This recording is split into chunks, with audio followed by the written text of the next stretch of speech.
دو عورتیں ہیں، ان میں سے ایک عورت ایسی ہے جو کثرت کے ساتھ نوافل پڑھتی ہے، کثرت کے ساتھ ان کے نیک اعمال ہیں، لیکن نیک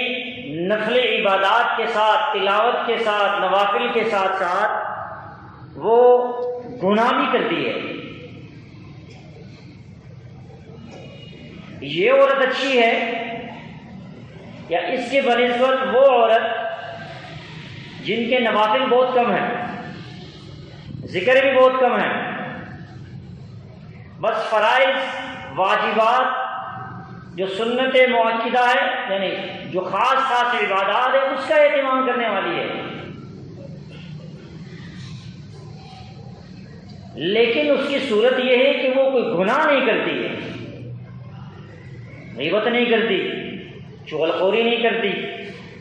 بد نظری نہیں کرتی، اللہ کی نافرمانیوں کی طرف بڑھتی نہیں ہے، نیکیاں اگرچہ اس کی توڑی ہے، اور دوسری عورت کے بنسبت جس کی نیکیاں نوافل اعمال زیادہ ہیں لیکن اس کے ساتھ وہ گناہ کرتی ہے۔ نبی کریم صلی اللہ علیہ وسلم سے عرض کیا، یا رسول اللہ صلی اللہ علیہ وسلم یہ بتائے کہ ان دونوں میں کون سے عورت افضل ہے؟ نبی کریم صلی اللہ علیہ وسلم نے ارشاد فرمایا، اس میں وہ عورت افضل ہے جس کے نوافل، ذکر، اذکار، معمولات تو کم ہیں لیکن گناہ سے اپنے آپ کو بچاتی ہے۔ اور بعض کتابوں میں لکھتا ہے کہ نبی کریم صلی اللہ علیہ وسلم نے ارشاد فرمایا، وہ عورت جنتی ہے جو اپنے آپ کو گناہوں سے بچاتی ہے، اور وہ عورت جہنمی ہے جو کثرت کے ساتھ نوافل، اعمال، ذکر، اذکار، اس کا تو اہتمام ہے، گناہ سے اپنے آپ کو نہیں بچاتی۔ تو بعض کتابوں میں لکھا ہے نبی کریم صلی اللہ علیہ وسلم نے ارشاد فرمایا، یہ عورت جہنمی ہے۔ اس لیے بے شک ایک آدمی نوافل کا اہتمام کرے، ذکر اذکار کا اہتمام کرے، نوافل کی کثرت ہو، ان کی تلاوت کی کثرت ہو ان کی، لیکن نیکیوں کے ساتھ ساتھ گناہ سے اپنے آپ کو بچانا۔ شیخ الاسلام حضرت مولانا مفتی محمد تقی عثمانی صاحب نے دامت برکاتہم العالیہ نے اپنے خطبات میں لکھا ہے، وہ فرماتے ہیں کہ ایک آدمی ہے وہ نیکیاں بھی کر رہا ہے، گناہ بھی کر رہا ہے۔ انہوں نے اس کی عجیب مثال دی ہے، وہ فرماتے ہیں اس کی مثال ایسی ہے جیسے ایک آدمی نے کمرے کے اندر ایئر کنڈیشن لگایا اور اس نے دروازے بھی کھولے چھوڑ دیے اور کھڑکیاں بھی کھلی چھوڑ دیے، تو بتاؤ کہ جو اندر ایئر کنڈیشن لگائے کیوں لگایا ہے؟ تاکہ اندر ٹھنڈک محسوس ہو، کمرہ ٹھنڈا ہو جائے، لیکن اس نے کھڑکیاں اور دروازے کھلے ہوئے چھوڑے ہوئے، تو بتاؤ اس کمرے کے اندر ٹھنڈک انسان کو محسوس ہوگی؟ گرم ہوا آئے گا، جائے گا، ٹھنڈک ویسے نکلتا رہے گا۔ فرمائے ایسے ہی اس آدمی کی مثال ہے جو نیکیاں بھی کر رہا ہے، گناہ بھی کر رہا ہے، تو گویا اس گناہ کی وجہ سے اس آدمی کی نیکیاں ضائع ہوتی چلی جاتی۔ اس لیے ہوشیار آدمی وہ ہے جو نیکی کرنے کے بعد اس نیکی کی حفاظت بھی کر سکے،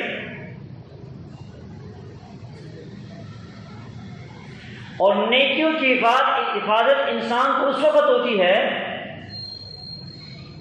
جب انسان اپنے آپ کو گناہ سے بچانے کی کوشش کرتا ہے کہ میں گناہ سے کیسے بچ جاؤں۔ اس لیے گناہ سے بچنا ہے، یہ ایسے دور ہے، اکابرین امت فرماتے ہیں کہ یہ ایسا دور ہے کہ یہ قرب قیامت کا دور ہے۔ دجالی جتنے فتنے ہیں وہ سارے کے سارے فتنوں کی تیاریاں شروع ہے۔ اس وقت ہر کفر کی یہی نشانہ ہے کہ مسلمان کے ایمان کو کیسے ضائع کیا جائے، مسلمان کا ایمان اعلیٰ درجے کا نہ بن جائے۔ اور وہ کیسے خراب ہوگا مسلمان کا ایمان؟ وہ گناہوں کی وجہ سے، یہ گناہ میں ایسا لگ جائے، گناہ کا ایسا استعمال کرنے میں لگ جائے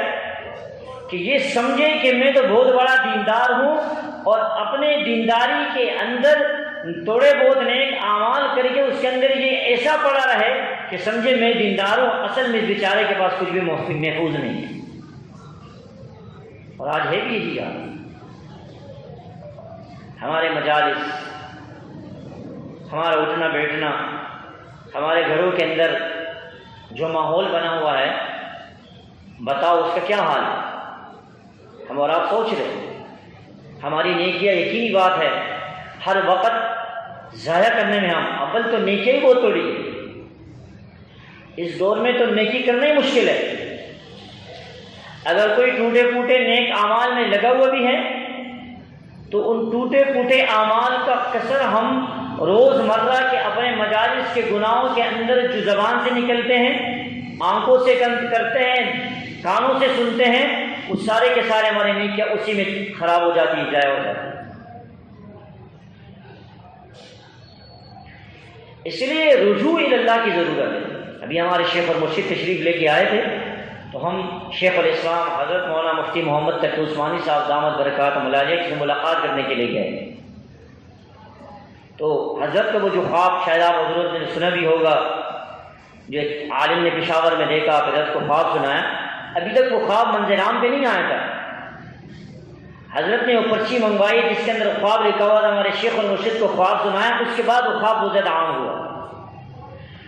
تو حضرت جب وہ خواب سنا رہے تھے کہ حضور نبی کریم صلی اللہ علیہ وسلم نے ارشاد فرمایا اس وقت امت کو چاہیے کہ وہ کثرت کے ساتھ استغفار کرے، اور شیخ الاسلام صاحب جب یہ اپنا خواب سنا رہے تھے تو ایک جملہ کہہ رہے تھے کہ میرا دل نہیں چاہتے کہ میں ایسے خواب سناؤں جس میں میرے متعلق نبی کریم صلی اللہ علیہ وسلم نے یہ ارشاد فرمایا کہ تقی عثمانی تو یہ خواب لوگوں کو بتاؤ، یہ کلمات لوگوں کو سکھاؤ، لیکن مجبوری ہے نبی کریم صلی اللہ علیہ وسلم نے ارشاد فرمایا کہ امت پر ایسے حالات آنے والے ہیں، اگر امت نے استغفار کا اہتمام نہیں کیا تو امت پر ایسے حالات آنے والے ہیں کہ بڑے خطرناک حالات آنے والے ہیں، اور بہت زیادہ رنجیدگی کے ساتھ شیخ الاسلام صاحب بار بار ہمارے شیخ اور مرشد کو یہ فرما رہے تھے کہ اس استغفار کو اپنے حلق حباب کے اندر عام کیا جائے۔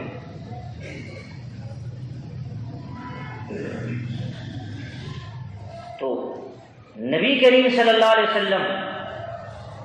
کسی عالم کے ذریعے امت کو ایک پیغام دے رہا ہے تو سمجھ میں یہ آ رہا ہے کہ امت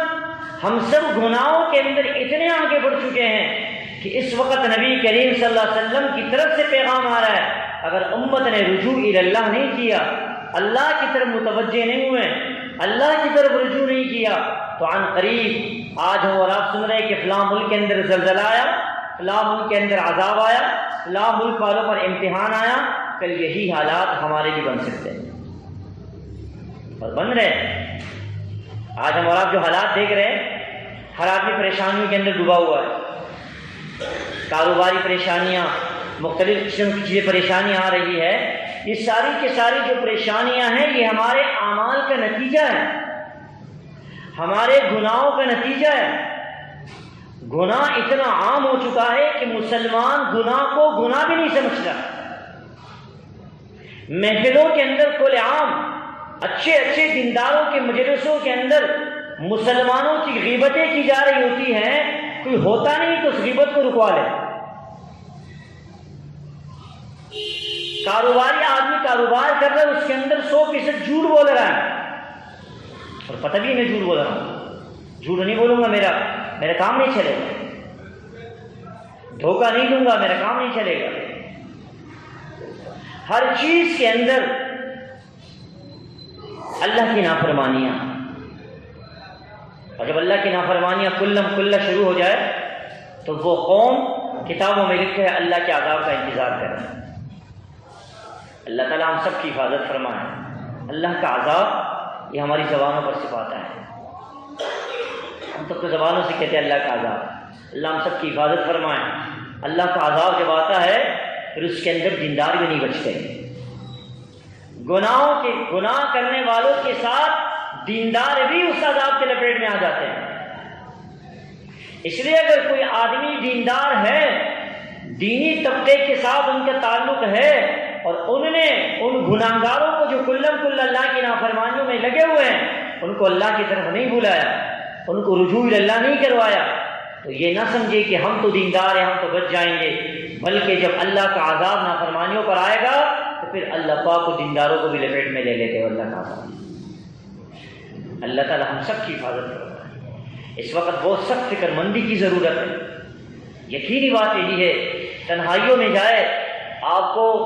ہر تنہائی کے اندر ہر آدمی اکثر لوگ گناہوں کے اندر مبتلا ہوتے ہوئے نظر آتے ہیں۔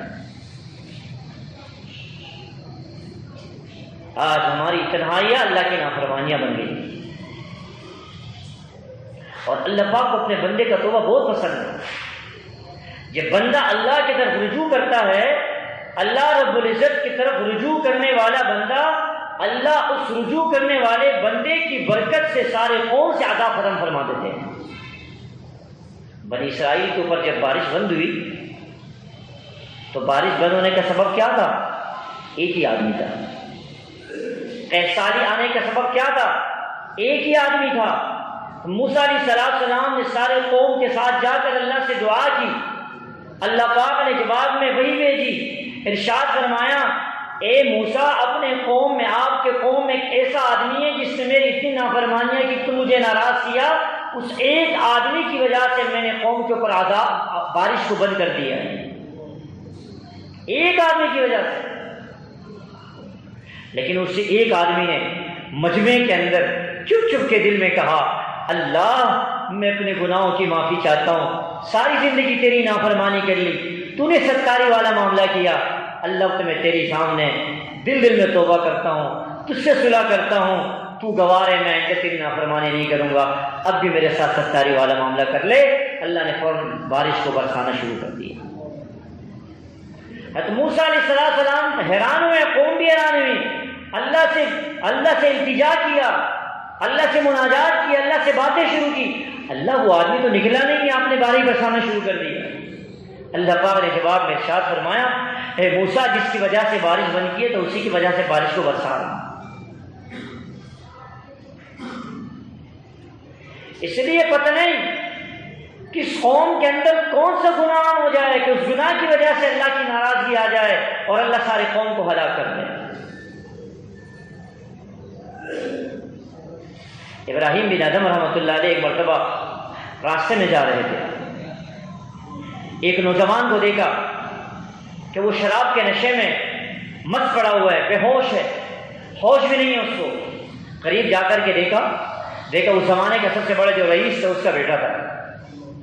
دل میں بہت غصہ آیا کہ رئیس کا بیٹا ہے، کیوں اس کے قریب جاؤں، شراب کے نشے میں بے ہوش پڑا ہوا ہے۔ پھر دل میں خیال کیا، چلو اور کوئی بات تو نہیں، اللہ کا بندہ تو ہے۔ قریب گئے، اس کے چہرے، اس کے منہ سے جو جار نکل رہے تھے نشہ کرنے کی وجہ سے، اپنے چادر سے اس کو صاف کیا۔ پاک صاف کرنے کے بعد تھوڑا سا پانی منگوایا، پانی سے گیلا کپڑا لے کر کے مزید صفائی کر لی۔ جب اس کے چہرے کے اوپر پانی کی تھری لگی، اس کو ہوش آیا۔ جیسے ہوش آیا، دیکھتے ہی کہ زمانے کا بہت بڑا اللہ والا ابراہیم بن ادم رحمۃ اللہ علیہ، اتنے بڑے شخصیت، وہ میرے گناہگار آدمی کے چہرے کو صاف کر رہا ہے۔ اسی وقت ان سے کہا، حضرت میں آج کے بعد اس سارے گناہوں سے توبہ کرتا ہوں، سچے دل سے توبہ کر لیں۔ ابراہیم بن ادم رحمۃ اللہ علیہ فرماتے ہیں، جب اس نے گناہوں سے توبہ کی، میں نے بھی اللہ سے دعا کہ اللہ اس کے گناہوں کو بخش دیجیے۔ فرمایا، میں نے دیکھتے ہی میں نے دیکھا کہ دیکھوں، صاحب کشف لوگ تھے، کہ دیکھ لوں کہ اس آدمی کے اس وقت مقام کیا ہے۔ فرمایا، جب میں نے دیکھا تو اللہ پاک نے اس کو اس وقت اپنے مقبول بندوں اور اولیاء کی فہرست میں اس کے نام کو شامل کر لیا تھا۔ ابراہیم بن ادم رحمۃ اللہ علیہ فرماتے، رات ہوئی، میں سو گیا، رات کو میں نے خواب دیکھا، اللہ سے ہم کلامی ہوئی، میں نے اللہ پاک سے عرض کیا، اللہ، ایک آدمی جو شراب کے نشے میں مست، جس کے چہرے پر میں نے پانی ڈالا، اس کے چہرے کو صاف کیا، اس کو ہوش آیا، مجھے دیکھا اور تجھ سے معافی مانگی، اور تو نے اسی معافی پر اور میرے کہنے پر میں نے تجھ سے دعا کی، تو نے اس کے گناہوں کو معاف کیا اور اپنے اولیاء کے فہرست میں مجھ کو شامل کر لیا۔ حالانکہ اتنا بڑا مقام تو لوگوں کو تب ملتا ہے جب حج کرے، عمرے کرے، نوافل پڑھے، کثرت کے ساتھ عبادت کرے، اتنے مجاہدوں کے بعد اتنا بڑا مقام ملتا ہے۔ اللہ پاک نے جواب میں ارشاد فرمایا،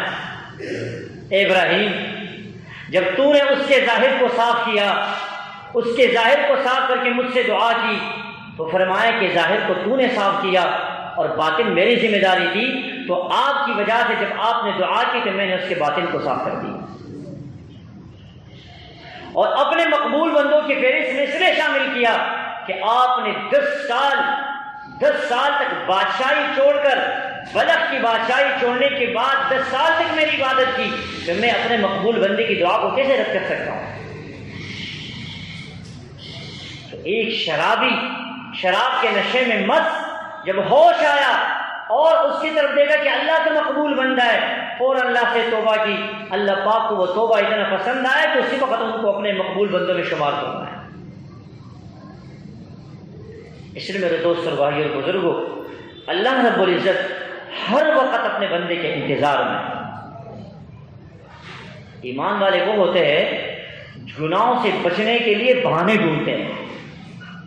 آج کل تو ہم گناہ کرنے کے لیے بہانے ڈھونڈتے ہیں۔ کتابوں میں لکھا ہے اللہ والے، ایمان والے لوگ وہ ہوتے ہیں جو گناہ سے بچنے کے لیے بہانے ڈھونڈتے ہیں۔ جنید بغدادی رحمۃ اللہ علیہ کے بارے میں آتے ہیں، فرمایا کہ ایک مرتبہ وہ اپنے مجلس میں بیٹھے ہوئے تھے۔ اس زمانے کے ایک بہت بڑے رئیس آدمی تھے، بہت بڑے مالدار آدمی تھے، تو ان کا بہت زیادہ شہرت تھا کہ اس زمانے کا سب سے بڑا آدمی یہ ہیں۔ کچھ عرصے کے بعد اس علاقے کے اندر جنید بغدادی رحمۃ اللہ علیہ کا چرچا ہوا۔ اس نے کہا اس کا بھی آج کل چرچا ہوا ہے، لوگ کہتے ہیں بہت بڑے اللہ والے ہیں، میں دیکھتا ہوں یہ کیسے اللہ والا ہے، اس کی ولایت ابھی میں ختم کرتا ہوں، اس کی چرچا بھی میں ختم کرتا ہوں۔ اللہ والے، ایمان والے گناہ سے بچنے کے لیے وہ بہانے ڈھونڈتے ہیں، وہ طریقے ڈھونڈتے ہیں کیسے میں گناہ سے بچ جاؤں۔ تو رئیس نے اپنے خوبصورت باندی کو بلایا اور بلانے کے بعد اس سے کہا اپنے آپ کو خوب سنوارو، خوبصورت کرو، اور اس کے چہرے کو کہ اپنے چہرے کو چھپاؤ اور پردے میں جا کر کے جنید بغدادی رحمۃ اللہ علیہ کے پاس جاؤ اور جا کر کے ان سے مسئلہ پوچھنا شروع کر دو۔ کہ وہ مسئلے کا جواب دینا شروع کر دے، اپنے چہرے سے نقاب کو ہٹا دینا، جسے وہ آپ کو دیکھیں گے آپ کے محبت میں گرفتار ہو جائیں گے، اور اس کا جو ولایت ہے وہ سارا کا سارا میں دیکھ لوں گا، وہ ختم ہی ہو جائے گا۔ اپنے دوستوں سے کہا آج آپ کو خوشخبری ملے گی، جنید بغدادی کی جو شہرت ہو گئی ہے ولایت کے اعتبار سے وہ ختم ہو جائے گی۔ اس باندی نے جا کر کے ایسے ہی کیا، جا کے دیکھا وہ اکیلے بیٹھے ہوئے ہیں، ان کے مجلس میں حاضر ہوئی، حاضر ہو جانے کے بعد مسئلہ پوچھا، مسئلہ پوچھنے کے بعد جب اس نے جواب دینا شروع کیا، اس اپنے چہرے سے نقاب ہٹایا، جیسے جنید بغدادی رحمۃ اللہ کی نظر پڑی، فوراً اس نے کہا اللہ۔ انسان کے دل میں جو بات ہوتی ہے وہ پریشانی کے وقت زبان پر آتی ہے۔ جب دل میں بات اللہ کی محبت کی ہوگی، دل اللہ کی محبت سے منور ہوگا، گناہ سامنے آئے گا، ہمارے دل کے اندر فوراً اللہ کا دھیان آئے گا۔ مجھے اور کوئی دیکھ رہا ہے نہیں، میرا مالک مجھے دیکھ رہا ہے، میں مالک کی نافرمانی کیسے کروں؟ لیکن جب اس دل کے اندر اللہ کی محبت نہیں ہوگی، ایمان کا نور نہیں ہوگا، ایمان تو ہوگا، ایمان کا نور نہیں ہوگا، ایمان کے نور کے اوپر گناہوں کی وجہ سے اندھیرا پن آ چکا ہوگا، تو جب گناہ سامنے آئے گا یہ آدمی گناہ کر کے رہے گا، اس کے دل میں خیال نہیں آئے گا اگر میں یہ گناہ کروں گا میرا اللہ ناراض ہو جائے گا، یہ اللہ کی ناراضگی کی طرف نہیں جائے گا، یہ اپنے خواہش کو پورا کرنے کی طرف جائے گا، یہ تنہائی میں جائے گا، تنہائی میں گناہ کا آلہ ہوگا، یہ گناہ کا آلے کے اندر گناہ سامنے آئے گا، اگر اس کے دل کے اندر اللہ کی محبت، ایمان کا نور چمک رہا ہوگا، یہ فوراً اس گناہ کی چیز کے اوپر آنکھیں بند کر دے گا۔ سب کچھ ہو سکتا ہے، میں اللہ کی نافرمانی نہیں دیکھ سکتا۔ تو جنید بغدادی رحمۃ اللہ علیہ، اس کا دل اندر سے ایمان کے نور کے ساتھ منور تھا، جیسے اس نے اپنے آپ کو گناہ کرنے کے لیے پیش کیا، اس نے فوراً کہا اللہ، اللہ کا نام لیا، اور اللہ کا نام بھی ایسا لیا، اللہ کا نام بھی ایسا لیا، اس باندی کے اوپر اتنا اثر ہوا، اتنا اثر ہوا، اس لیے جس کے اندر ایمان، دل کے اندر ایمان کا نور وہ چمک رہا ہوتا ہے اور اندر ایمان کا نور بھڑک رہا ہوتا ہے، جب اس کی زبان سے بات نکلتی ہے اللہ آنے والوں کی دلوں کو بدل دیتے ہیں۔ تو جیسے اس نے اللہ کا نام لیا وہاں سے اس کے دل کے اوپر ایسا اثر ہوا، اپنے چہرے کو چھپایا، دھوٹے واپس گئی اور جا کر اپنے مالک سے کہا جس کام کے لیے تو نے بھیجا تھا آج کے بعد اس کام سے میرا توبہ، آج کے بعد یہ باندھی تیری نہیں رہی، یہ حقیقی مالک کی ہو گئی ہے، یہ ساری رات عبادت کرے گی اور دن بھر جو ہے نا ہمیشہ جو ہے نا روزہ رکھے گی۔ وہ جو مالک تھا وہ کہنے لگا، اپنے دوستوں کے مجلس میں کہا کرتا تھا میں نے جنید بغدادی کا کیا بگاڑا تھا کہ اس نے میری حسین اور جمیلہ باندھی مجھ سے چھین لی۔ اس لیے میرے دوستوں اور بھائیوں، اتنے بڑے بڑے اللہ والے ایسے گزرے کہ ریل کے پاٹک پر کھڑے ہیں، ریلوے اسٹیشن پہ کھڑے ہیں، ایک عیسائی سامنے سے گزر رہا ہے، اس کو دیکھتے ہیں، وہ اللہ والے کے دل کے اندر اتنا تڑپ ہوتی ہے، اتنا خوبصورت نوجوان یہ بھی جہنم میں جائے گا، یہ عیسائی سکھ بن کر جہنم میں جائے گا، یہ کیسا ہو سکتا ہے؟ دل کے اندر ایسی تڑپ، ایسی فکر اور ایسے دل کے اندر ایمان کا نور چمک رہا ہے کہ عیسائی کے یا وہ سکھ کے کان کے اوپر جا کے جو جملہ پڑتا ہے وہ فون آ کر کہتا ہے حضرت آپ کو دیکھ کر میرا دل نہیں کہتا ہے کہ میں آپ کو چھوڑ دوں، مجھے بھی کلمہ بڑھا دے، مجھے بھی مسلمان کر دے۔ یہ اندر ایمان کا جو نور ہے اس کے شعلے بڑک رہے ہوتے ہیں، وہ مجبور کروا دیتا ہے کہ کیسے اس ایمان والے کو گناہ سے کیسے بچانا ہے، اپنے آپ کو کیسے گناہ سے بچانا ہے۔ اس لیے میرے دوستوں بھائی بزرگوں، آج ضرورت اس بات کی ہے کہ ہم رجوع اللہ کریں، اللہ کی طرف رجوع کریں۔ ایسا نہ ہو کہ وہ وقت آ جائے پھر ہم استغفار کریں گے، توبہ طائب ہوں گے، پھر اللہ پاک ہماری توبے کو نہیں سنیں گے، ہمارے استغفار کو نہیں سنیں گے، پھر ہم آوازیں لگائیں گے اللہ بہت ہو گیا، واقعی بات ہے میں نے تجھ کو بہت ناراض کیا، اب تجھ سے معافی مانگتا ہوں، اب اللہ فرمائیں گے میرا عذاب آ چکا ہے۔ اللہ کا عذاب اس وقت یقینی بات ہے ہماری طرف متوجہ ہیں۔ معاشرے کے اندر جو گناہ جتنے عام ہوتے چلے جا رہے ہیں، اللہ کی نافرمانیاں جتنی عام ہوتی چلی جا رہی ہے، یقینی بات ہے ہم ہر وقت اللہ کے عذاب کو دعوت دے رہے ہیں۔ اس لیے لوگوں کو بھی کثرت سے استغفار پر لگایا جائے، خود بھی کثرت کے ساتھ استغفار کیا جائے، روزانہ اپنے معمول میں رکھے، ہم روزانہ کم از کم 300 مرتبہ استغفار کریں، روزانہ 300 مرتبہ استغفار کریں۔ اگر لمبے کلمات کے ساتھ استغفار نہیں کر سکتے، کم از کم یکسوئی میں جا کر تنہائی میں بیٹھ کر اتنا تو کہہ سکتے ہیں استغفر اللہ استغفر اللہ استغفر اللہ، اتنا تو ہم کہہ سکتے ہیں۔ اللہ واقعی میں تیرا گناہگار ہوں، تیرا نافرمان، اللہ میں صرف اپنی طرف سے نہیں، میں تو ساری امت کی طرف سے استغفار کر رہا ہوں، اللہ ساری امت کے خطاؤں کو معاف کرو۔ استغفار کے لیے 4 شرائط ہیں، توبے کے لیے 4 شرائط ہیں، ہم تو 3 شرائط سنتے ہیں، تفسیر مظہری میں 4 شرائط لکھے ہیں۔ ایک شرط یہ ہے کہ انسان نے جو گناہ کیے سچے دل سے اس پر توبہ نہیں کرتا، اللہ جو کیے میں نے واقعی بہت گناہ کیے، بہت نافرمانیاں کر لی، بہت اس کو ناراض کیا، اللہ اس پر آج کے بعد میں توبہ نکالتا ہوں۔ سچے دل سے خود بھی توبہ کرے، لوگوں کو بھی توبہ کروائے، اپنے دوستوں کے مجلس میں بیٹھ جائے، آج کے بعد یہی ہمارا تذکرہ ہو، بھائی اس وقت رجوع اللہ کی ضرورت ہے، اس وقت توبے کی ضرورت ہے، اس وقت استغفار کی ضرورت ہے۔ جب استغفار ہوگا اللہ کی رحمتیں متوجہ ہو جائے گی، اللہ پاک کے آنے والے عذابات ختم ہو جائیں گے۔ یقینی بات ہے جو آدمی استغفار کرے گا اللہ پاک اس پر جو پریشانیاں اس کو نظر آ رہی ہے کیا آ رہی ہے، اللہ اس پریشانیوں کو راحتوں میں تبدیل فرما دیں گے۔ تو ایک اپنے پچھلے زندگی پر سچے دل سے توبہ، دوسرے نمبر پر جو گناہ ہوں گے اس کو دل سے ندامت ہو، اللہ میں ندامت میں دل سے نادم ہوں، یقینی بات میں تجھ کو بہت ناراض ہوں، روئے اللہ کے سامنے، آئندہ کے لیے اس گناہ کو نہیں کرنا، آئندہ کے لیے سچے دل سے یہ عزم کرنا کہ آئندہ وہ گناہ نہیں کروں گا۔ اور چوتھی شرط حضرت نے لکھا ہے، چوتھی شرط یہ ہے کہ جس ماحول کے اندر تو گناہ کے اندر مبتلا ہو رہا ہے اس ماحول کو توڑ، وہ اس ماحول کو چھوڑ دو گے پھر کبھی گناہ کی طرف جانا نصیب نہیں ہوگا۔ آج یقینی بات یہی ہے، ہم تو کہتے ہیں ہم گناہ سے بچ جائے، لیکن ہم کام، ماحول، طریقے وہ اختیار کیے ہوئے ہیں جو گناہ سے کبھی ہمیں چھٹکارا حاصل نہیں کریں گے، گناہوں سے کہ ہم دور نہیں ہوں گے۔ ہم چاہتے ہیں گناہوں سے دور ہو جائے، اس ماحول کو چھوڑنے کے لیے تیار نہیں ہیں جس ماحول کی وجہ سے بندہ گناہوں سے چھٹکارا حاصل کر سکتا ہے۔ اس لیے گناہوں سے بچنا، اللہ کی طرف رجوع۔ حدیث میں آتا ہے، حضور نبی کریم صلی اللہ علیہ وسلم نے ارشاد فرمایا، التائب من الذنب کمن لا ذنب له۔ پیارے حبیب صلی اللہ علیہ وسلم نے ارشاد فرمایا، جس نے گناہوں سے توبہ کر لی وہ ایسا ہے کہ اس نے کوئی گناہ کیا ہی نہیں۔ اتنا آسان عمل ہے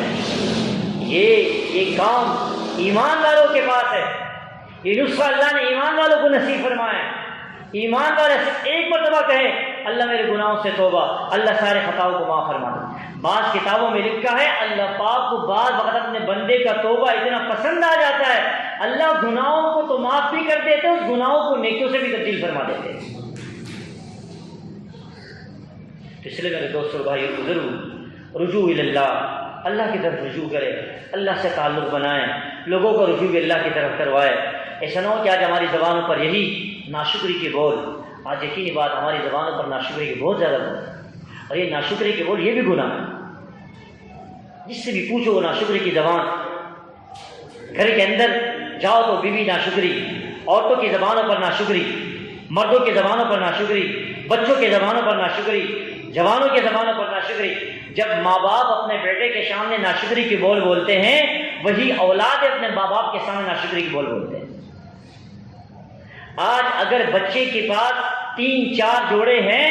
تو ماں باپ کے پاس بھی 4-5 جوڑے ہیں، تو وہ کیا کہتے ہیں، ہم نے تو نئے سور نہیں بنا، ہم نے تو یہاں پر نئی چیز نہیں پہنا، ہم نے یہاں پر نئی چیز اختیار نہیں کیا، نئے طریقے اختیار نہیں کیا۔ وہ اولادیں سن گئی، وہ بھی کر وہی بات زبان سے نکالتے ہیں۔ اللہ ہر چیز پر اللہ کا شکر، ہر حال میں اللہ کا شکر۔ جو آدمی تنگ دستی میں بھی اللہ کا شکر ادا کرتے ہیں، اللہ رب العزت اس تنگ دستیوں کے اندر اس کے لیے راحتوں کے اسباب بناتے ہیں۔ اور جو آدمی راحتوں میں ناشکری کے بول بولتے ہیں، اللہ اس راحتوں کے اندر تنگ دستی کے اسباب پیدا فرماتے ہیں۔ اس لیے میرے دوستوں بھائی بزرگوں، کثرت کے ساتھ استغفار کی ضرورت ہے، مجھے بھی ضرورت ہے، آپ حضرات کو بھی ضرورت ہے، مستورات کو بھی ضرورت ہے۔ بچوں کو بھی استغفار پر لگائے، بچوں کا استغفار اللہ کی رحمت کا ذریعہ بنے گا، بڑوں کا استغفار گناہوں کے ختم ہونے کا ذریعہ بنے گا، رجوع اللہ کا ذریعہ بنے گا، اللہ کی رحمتیں متوجہ ہوں گی، اور پھر اللہ پاک ہمارے گناہوں کو معاف فرمائیں گے، اللہ کی رحمتیں آئے گی، اللہ ہمارے جو حالات ہیں اس وقت اس حالات کو خود بخود درست فرما دیں گے۔ یہ نہ سمجھے کہ ہمارے ملک کے اوپر حالات آئے، ہمارے بازاروں میں حالات آئے ہوئے ہیں، ہمارے کاروباروں پر حالات آئے ہوئے ہیں، یہ حالات لانے والا بھی اللہ پاک ہے، اور اس حالات کو ختم کرنے والا بھی اللہ پاک ہے۔ یہ ہم ختم نہیں کر سکتے۔ اگر ہم کہیں کہ ہماری معیشت یہ ہو جائے گی، ہمارے حالات ٹھیک ہو جائیں گے، ہم یہ کر دیں گے، جب تک مومن بندہ گناہوں کو نہیں چھوڑتا، اچھے نظر آنے والے حالات کو اللہ پاک الٹ فرما کر اس کو برے حالات میں تبدیل فرما دیتے ہیں۔ اس لیے استغفار کی ضرورت۔ اپنے بازاروں میں جائے، وہاں بھی لوگوں پر استغفار کروائے، اپنے گھروں میں جائے، اپنے گھر والوں پر استغفار میں لگائے، خاندان والوں کو استغفار میں لگائے، نوجوانوں کو استغفار میں لگائے، جن دفاتر میں جاتے ہیں، جن علاقوں میں ہمارا تعلق ہے، سب لوگوں کو استغفار پہ لگائے، کثرت کے ساتھ استغفار کرے، رجوع اللہ۔ اور استغفار ایسا نہ ہو کہ ہم زبان راستے میں جائے استغفار کریں، بلکہ ہم تنہائیوں میں بھی وقت نکالیں، کثرت کے ساتھ راستے میں بھی استغفار ہو، لیکن تنہائی میں کچھ وقت نکال کر 10 منٹ 15 منٹ اس کے اندر خصوصی بیٹھ کر توجہ کے ساتھ اللہ کے سامنے گڑ گڑا کر کثرت کے ساتھ استغفار کرے، اللہ استغفر اللہ، اللہ میرے فلاں گناہ ہو گیا مجھے معاف فرما دے، اللہ آج امت کے اندر فلاں گناہ ہو رہا ہے معاف فرما دے، اللہ امت کی عورتوں کے اندر بے پردگی ہے اللہ معاف فرما دے، اللہ سود عام ہے معاف فرما دے، اللہ رشوت عام ہے معاف فرما دے، اللہ جھوٹ عام ہے اس کو معاف فرما دے۔ اللہ سے معافیاں مانگنا شروع کر دیں گے، اللہ کی رحمتیں متوجہ ہو جائے گی، اللہ ہمارے برے حالات کو اچھا بنا دیں گے۔ اللہ تعالی ہم سب کو کہنے سننے سے زیادہ عمل کرنے کی توفیق نصیب فرمائے، آمین آمین۔ وآخر دعوانا ان الحمد للہ رب العالمین۔ ایک مرتبہ سورہ فاتحہ، 11 مرتبہ سورہ اخلاص۔